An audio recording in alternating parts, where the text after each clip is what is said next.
خو په دې غزا کې ډېرې واجبه غونته واقعه راغلې وه. د یمامې قبیلې سردار و، د هغه نوم سمامه بن اسال و. دا سردار د یمامې قبیلې چې و دا د نبي علیه صلات وسلام ډېر سخت دشمن او د نبي علیه السلام ګوستاخ هم و. ته به د نبي علیه السلام ډېره سخته ګوستاخي کوله. ډېر ناکار دشمن و دی د نبي علیه صلات وسلام. چې کله نبي علیه صلات وسلام د دې ګوستاخۍ نه تنګ راغی که نه، د ده د بدو ردو ویلو نه نبي علیه السلام تنګ راغی، نو صحابه کرامو ته وفرمایل وی دی خو چې کوم ځای ولید نو دی قتل کړئ. دا سمامه قتل کړئ، ده ما ته ډېر تکلیف راکو. نو د دې غزا نه چې کله صحابه کرام واپس راتلو، نو دا سمامه په لاره باندې روانو مکې مکرمې ته تو، د خپلې علاقې نه روانو مکې مکرمې ته تو. نو صحابه کرامو چې وپېژنده چې دا خو هغه سمامه دی چې کوم نبي علیه صلات وسلام ته کنځلې کوي، کوم چې د نبي علیه السلام سخت دشمن دی، کوم چې نبی علیه السلام فرمایلی دی قتل کوي، راشه یوازې روان دی چې ګرفتار یې کړو. نو صحابه کرام چې د دې غزا نه واپس راتله نو دی په لاره باندې ګرفتار کړو. چې ګرفتار کړو د غزا نه چې راورسېدل نو دی هم د ځان سره راوستو. نبی علیه الصلاة والسلام ته فرمایلی د الله پاک پیغمبره د یمامې قبیلې چې کم سردار او سمامه هغه تا ته چې کنځلې ډېرې کوي او تا چې په بدو باندې ډېر یادوي، د الله پاک پیغمبره ژوندی خو مو نیولی دی مو راوستو. اوس تا مرضي چې ته ورسره څه کوې هغه ورسره وکړه. نبی علیہ الصلوۃ والسلام ورته فرمایله لکه ته سمامه وي او زه سمامه یم. نبی علیہ الصلوۃ والسلام فرمایله وی د مسجد نبوي په دې ستن پورې وتړئ، په دې ستن پورې وتړئ. نو صحابه کرامو دې په ستن پورې وتړو. شپه شوله، نبی علیہ الصلوۃ والسلام سهار مانځله چې راوته دی په ستنه پورې تړلی شوی دی. نبی علیہ الصلوۃ والسلام ورته فرمایل کیف حالک یا سمامه، سمامه څه حالت دی؟ شپه په خیر وته څنګه چل دی او څنګه مسلمانېږي که نه؟ نو دې سمامه ورته وویل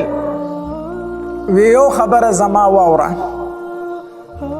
کو چېرته قتل کوي مې نو قتل مې کا، کو وجنه مې نو څه مې کا ومې وجنه قتل مې کا. زه معمولي سړی نه یم، د یمامې قبیلې سردار یم، ډېر غټ نوم دې را باندې کېږي. خلک به وایي چې د یمامې قبیلې سردار یې ووجې، معمولی سړی نه یم، زما په مرګ دی لوی نوم کېږي، نو که وجنې مې نو ومې وجنه نوم به دې وشي. او دویمه خبره دا ده که چېرته فدیه غواړې نو راته ووایې څومره فدیه دې پکار ده چې هغه درله راولېږم. د روغې قبیلې سردار یم، ډېرې پیسې به له درکړو که فدیه غواړي. او درېیمه خبره دا ده چې کو ازادۍ مې او احسان را باندې کوي نو ته به وینې چې زه بیا د احسان بدله څنګه ورکوم. ستا به ډېر شکرګزار یم، ستا به ټول عمر احسان من یم او د دې احسان بدله به درله ډېره غټه درکم. نبی علیه صلات وسلام هېڅ ونه فرمایل، مخکې ترې لاړ غلی، د سهار مونځ یې وکړو. بس صحابه کرام خواره شو، ورځ تېره شوله. صحابه کرام په مسجد نبوي کې د نبی علیه صلات وسلام سره چې کوم اعمال کوي دی ورته ګوري.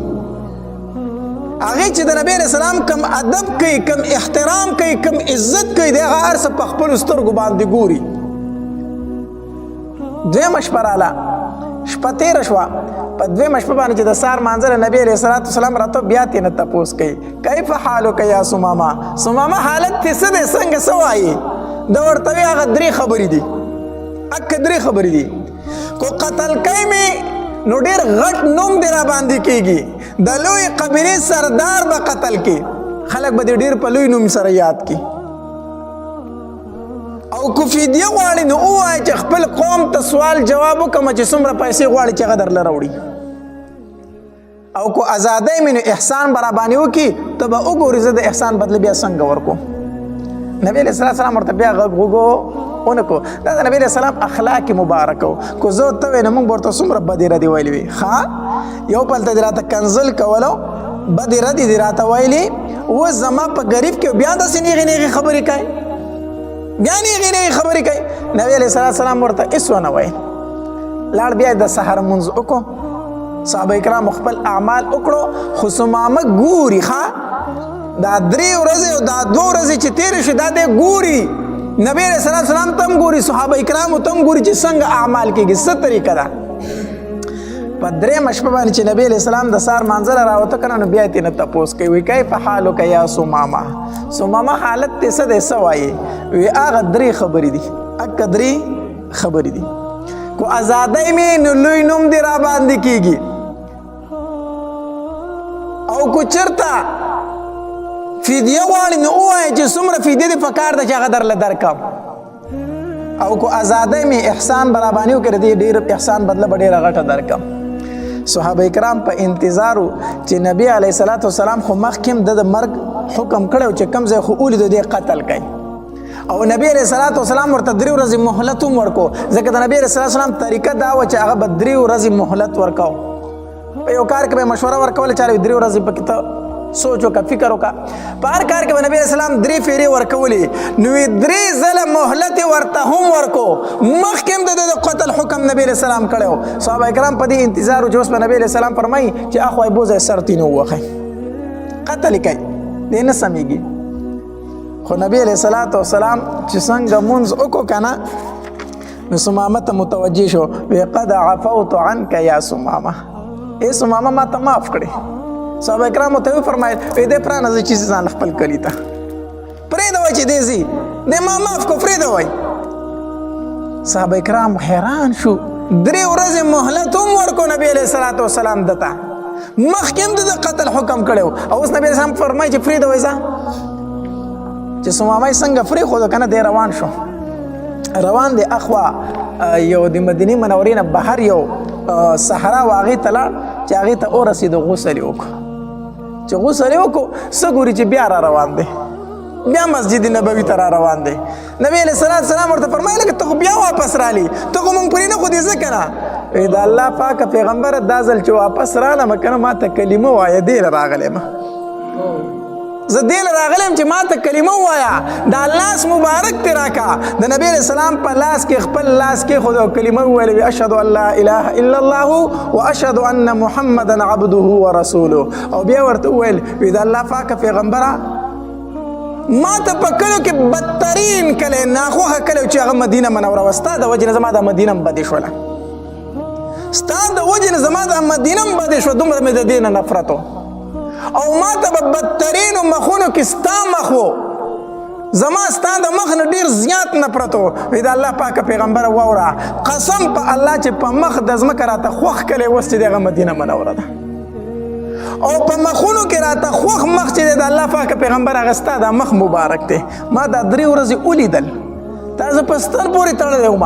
خو دا 3 ورځې ما کتل چې تا او ستا د صحابه کرامو اعمال څنګه دي مونږ خو څه لیدلي نه وو مونږ خو د اسلام نه ناخبر وو دا خو ما هر څه په دې جومات کې په خپلو سترګو ولیدل هغه د نبی علیه الصلاة والسلام د اخلاقو نه متاثر شو د الله پاکه پیغمبر ما درته کنزل کړي دي ما په بد نوم یاد کړی کو ما ته ته میلاو شوی ما ستا مرګ خپل فخر محسوسوم ما خپل فخر ګڼو خو د الله پاکه پیغمبر ستا د سر دشمنو ما تا ته مې کنزل کړي وو 3 ورځې راته تا د اسلام پیش کو ما ترې نه انکار وکړو بیا دې معاف کړم چې زه کور ته ځم بیا دې معاف کړم چې کور ته ځه د الله پاکه پیغمبر داسې اخلاق صرف د الله د پیغمبر کېدی شي د بل چا نشي کېدی د دې نه یو مسله دا معلومه شوه چې کله انسان مسلمانېږي اسلام راوړي د هغې نه اول غسل کول داسې دي مستحب طریقه دې وجه نه دی هم لاړ اخوا صحرا ته څه یې وکړو غسل یې وکړو بهرحال دا د نبی علیه الصلاة والسلام اخلاق مبارکه و دا اخلاق د نبی علیه السلام د یو مسلمان سره نه وګورئ دا ثمامه په دې ټیم کې مسلمان نه و دا کافر و څه عام کافر هم نه و د نبی علیه السلام بدترین دشمن و هغه دشمن و چې نبی علیه الصلاة والسلام ته به یې کنځلې کولې نبی علیه السلام به په بدو خبرو یادو هغه دشمن چې نبی علیه الصلاة والسلام له راغی نبی علیه السلام پې وس هم بر دی وس یې پې هم بر دی خو نبی علیه الصلاة والسلام ورته بیا وایي ځه ما معاف کړي نن دا اخلاق د کافر سره پرېږده موږ د خپل مسلمان سره نشو کولی هغه مسلمان پرېږده په کور کې د خپل رور سره نشو کولی رور چې رور ته خبره کوي ته به وایي چې په مخ د ځمکه چېرته بدترین دشمن د ده دا رور دی داسې ده که نه ده په کور کې چې رور ته خبره کوي که نه داسې ناکاره خبره ورته کوي چې ته به وایې په مخ د ځمکه د ده نه علاوه بل دشمن څوک نشته دی چېرته غټ دشمني دا دی چې تپوس یو کې دا خو سکرونه دي دا خو د یو مور او پلار نه پیدا دي او دې خبرو ته یې وګوره ته به وایي چې درته دا د یو بل د وینو تږي دي دا موږ په اخلاقو کې دی حد ته رسېدلي یو اخلاقو کې دی حد ته رسېدلي یو بیا د ګاونډي سره خبرې کول د سړي نه تپوس وکړي نو هغه به ته د ګاونډي په بدو باندې نه مړېږي دا ولې څه وجه ده دا ټوله وجه دا چې موږ د اسلام نه ناخبر یو موږ ته د نبی علیه الصلاة والسلام د اخلاقو مبارکو فتح نشته دی تاسو به هغه مشهوره واقعه د نبی علیه الصلاة والسلام اورېدلي نبی علیه الصلاة والسلام د یو غزا نه را روان و غرمه ټیم شو صحابه کرام ستړي دي نبی علیه الصلاة والسلام هم ستړی شو صحابه کرامو ته وفرمایل ځای لکه ارام وکړئ چې لږ دمه شو دا غرمه لږ کم شي بیا بځو ټول صحابه کرام داسې ځای په ځای بوټي سورو ته لاړو یو ځای وده شو بل ځای وده شو ځای په ځای باندې نبی علیه الصلاة والسلام هم داسې د کیکر یو بوټی و هغې ته یې دا توره ور واچوله او د هغې د لاندې سم لاستو سترګې ورلې وده شو په دې کې یو کافر و چې وایي کتل چې د مسلمانانو پیغمبر د یو ونې د لاندې وده دی سر ته یې توره پرته ده او څوک شته دی هم نه یې خواته ویې راشه دا خو د ټولو نه ښه موکه ده دا خو غټه موکه ده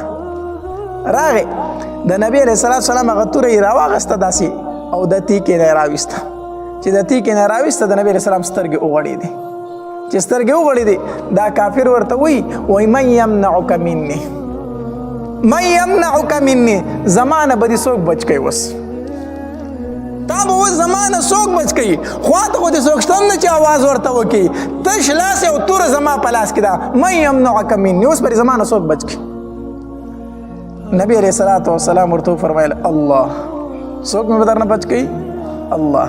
چې څنګه نبی علیہ الصلوۃ والسلام فرمایل الله هغه رفیع راغی تورې د لاس ورته وشو تورې د لاس نه ورته وشو نبی علیہ السلام تورې د لاس کو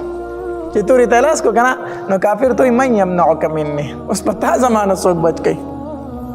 زه درنه الله بچ کړم خو تا به اوس زمانه څوک بچ کی کافر ورته وویل ستوره ستا په لاس کې د چې څه فیصله دې وکړه هغه زما فیصله ده د نبي علیه الصلاة والسلام ورته وفرمایل زما معاف کړې زه درته هېڅ هم نه وم ما معاف کړې چې نبي علیه الصلاة والسلام ورته څنګه وفرمایل ما معاف کړې هغه وایي د الله پاکه پیغمبره کلمه راته ووایه زه مسلمانېږم ما خو په تا باندې د قتل اراده کړې وه توره مې رېستلې وه ما خو نه پرېښودلې خو توره چې ستا لاس له درله نو ته ما ته وایي ما معاف کړې د مسلمانانو زیات تعداد چې وګوري په هغې زمانه کې هغه د نبي علیه السلام د اخلاقو نه متاثره شوي دي مسلمانان شوي دي هغې به چې د یو مسلمان کردار ته وکتل د هغه اخلاقو ته به یې وکتل د هغه اعمالو ته به یې وکتل هغه به په دې شور شو په دې به د هغه دماغ خلاص شو چې دا رښتینی دین دی اسلام رښتینی دین دی وګوره څنګه خلک جوړ کړی دی په ایمان یې ووایي داسې به یو کافر چې موږ ځان سره وساتو هغه زموږ نه متاثره شي ایمان راوړي هغه چې د مسلمانانو ملکونو ته راشي که نه او واپس لاړ شي نو هغه په خپل کفر شکر وباسي ولې الله دې نه کې چېرته یو کافر داسې وشي جومات ته خو یې راتله منه دي خو که یو کافر د جومات ته راغی واپس ورته چپلې به دې چا وړي دغه حالت دی نو دوکه ده پراډ دی وجه دا ده چې موږ مسلمانان د پیسو بالکل لانده کاڼه کړي یو اخلاق یې رانه ختم کړي حلال او حرام یې رانه ختم کړي ده صرف او صرف مقصد زمونږ دا دی چې مونږ لږه زیاته کړې پیسې په هغې کې مونږ بد اخلاقي رور د رور سره ولې نه لګي څه وجه ده دا خو د یوه موره پیدا دي په یو رحم کې دواړو لتې والي په یو ګېډه کې دواړو لتې والي دي د یو مور نه پیدا دي په یو غېږه کې کلار شوي دي په یو پینډه ډوډۍ خوړلې ده اوس دا رور ولې د رور دشمن دی ولې د هغه د وینو تږی دی څه وجه ده دغه یو له 100 روپو دپاره د دغې لږو پیسو دپاره تا ډېرې اخیستې دي او ما له دې لږې راکړي دي ما ډېرې ګټلې دي او تا نه دي ګټلې رور د رور صرف په پیسو دشمن دی په جایداد دشمن دی دا خبرې دې لرې که منځ کې هېڅ هم نشته دی دا مونږ د مال محبت دی حد ته ورسولو، د مال حرص دی حد ته ورسولو چې رور یې د رور دشمن کو. رونو دنیا ځان سره وړلی نشي. حدیث مبارک کې راځي وایي کله چې یو انسان مړ شي د ده سره د قبره پورې 3 څیزونه ځي. د قبره پورې د ده سره 3 څیزونه ځي. 2 څیزونه ترې واپس کېږي او یو څیز د ده سره ځي. 3 څیزونه د سره د قبره پورې کم ځي. یو د ده سره د ده عمل ځي، دویم د ده سره د ده مال ځي، دریم د ده سره د ده رشته دار ځي. جنازه یې اخیستي، خپل خپلوان پسې شاته روان دي، د قبره پورې ورسره ځي. مال یې ورسره هم اخیستی. مال څه شی دی؟ دی چې په کم کټ کې پروت دی او دا کم کمبل پې خور شوی، دغه مال دی که نه؟ نو حدیث مبارک کې راځي وایي دا 2 تېنه واپس کېږي. کم تېنه واپس کېږي؟ خپلوان او مال.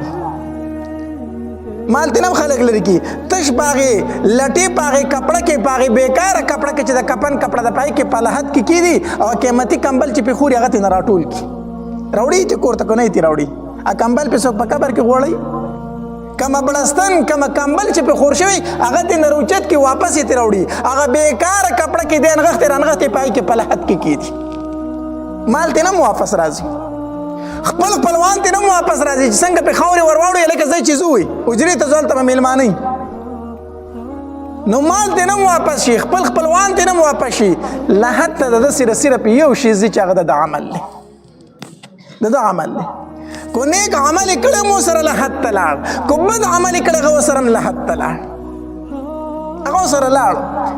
دغه یو څیز دی چې دا دی نه پرېږدي، دغه یو څیز دی چې نیک عمل دی په جنت به یې دننه کوي، دغه یو څیز دی چې بد عمل دی په جهنم به یې دننه کوي، هغې نه به یې پرېږدي. مونږ د پیسو دپاره دشمنۍ دي، طرفګنۍ دي، نالګۍ دي د یو بل سره. دا سوچ مې نه دی کړی چې په دې کم مال باندې زه د رور سره جنګېږم، سار له چې مړ شم که نه دا مال پاتې څه به کېږي بیا؟ د مال مینه او محبت دا د زړه نه ایستل پکار دي او د الله تبارک وتعالی طرف ته متوجه کېدل پکار دي. مونږ کې د الله یره ډېره کمه ده، ډېره یره کمه ده. الله دې زموږ په زړونو کې د الله یره پیدا کړي. زموږ منځونو ته وګورئ که نه، جومات خوشی پروت دی، اخیر زمانه ده، جوماتونه خوشی پراته دي، بازارونه آباد دي، دکانونه آباد دي،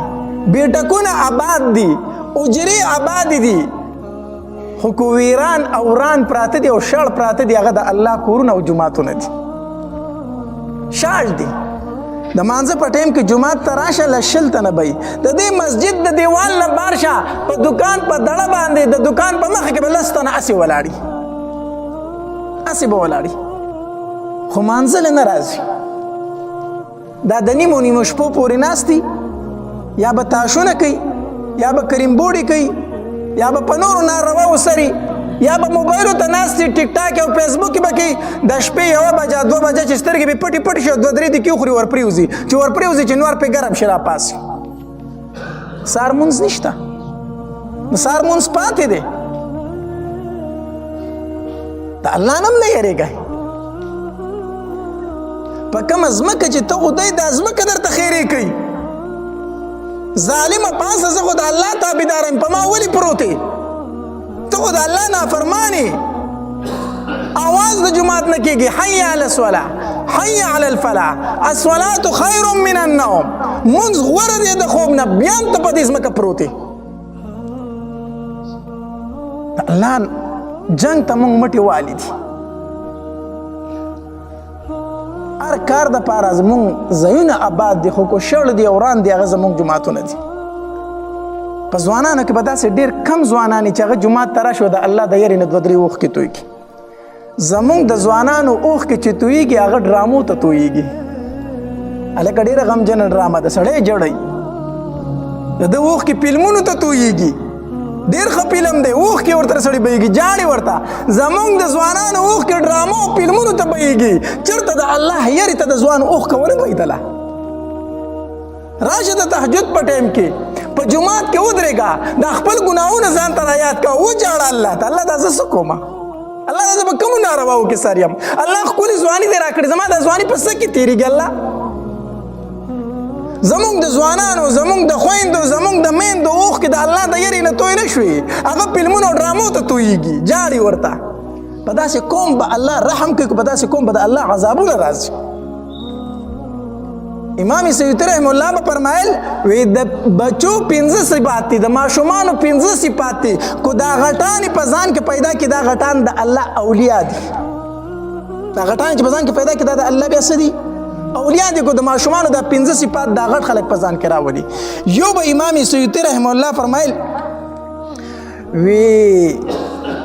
ماشومانو ته د رزق زیاته پروا نه دا د ماشوم صفت ته چې د رزق پروا ماشوم سره دا پروا نه چې ډوډۍ به یې که نه به